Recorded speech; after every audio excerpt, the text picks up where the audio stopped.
এই ইমানের ভিতরে আবার দুইটা স্তর রয়েছে। এটা ইমানের প্রকার গেল। এই ইমানের ভিতরে কয়টা স্তর রয়েছে? দুইটা স্তর, শ্রেণী রয়েছে, ভাগ রয়েছে। নাম্বার 1 ইমানে তাহকিকি, নাম্বার 2 ইমানে তাকলিদি। শারহুল মাকাসিদ 3 নম্বর খণ্ড 452 পৃষ্ঠার ভিতরে কথাটি লেখে যে ইমানের ভিতরে দুইটি স্তর রয়েছে। নাম্বার 1 ইমানে তাহকিকি, নাম্বার 2 ইমানে তাকলিদি। ইমানের তাহকিকি বলা হয় যে ইমানের যাবতীয় বিষয়ের প্রতি সে পরিপূর্ণ বিশ্বাস করে এবং সে তার দলিলও জানে।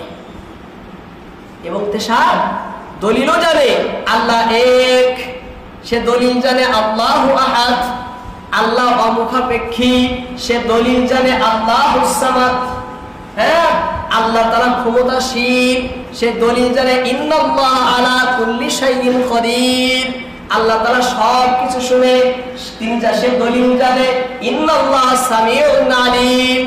এইভাবে যাবতীয় বিষয়ের প্রতি সে আকীদাও জানে, তার সাথে সাথে তার দলিলও জানে। এটা হবে ইমানের তাহকিকি। এর মান, এর মর্যাদা, এর স্তর সব থেকে উঁচায়, সব থেকে উচ্চ স্তরের মান। তারপর হলো ইমানের তাকলিদি। ইমানের তাকলিদি বলা হয় সেই ইমানকে যে সমস্ত বস্তুর প্রতি পরিপূর্ণ বিশ্বাস তো করে, কিন্তু তার দলিল সে জানে না, তার দলিল সে মুখস্থ নাই, দলিল বলতে পারে না।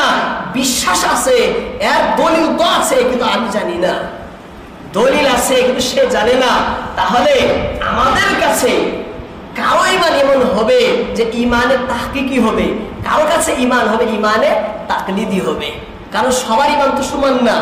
যারা দলিল জানে তাদের ইমান হলো ইমানে তাহকিকি, যারা দলিল জানে না তাদের ইমান ইমানে তাকলিদি। দুই প্রকার ইমানই আল্লাহর কাছে গ্রহণযোগ্য, পছন্দনীয়। দুই প্রকার ইমানই নাজাতের জন্য যথেষ্ট, কিন্তু মর্যাদার মধ্যে বেশ কম আছে। প্রথম ইমানের মান হলো উঁচাই, দ্বিতীয় ইমানের মান তার থেকে সামান্য নিচাই।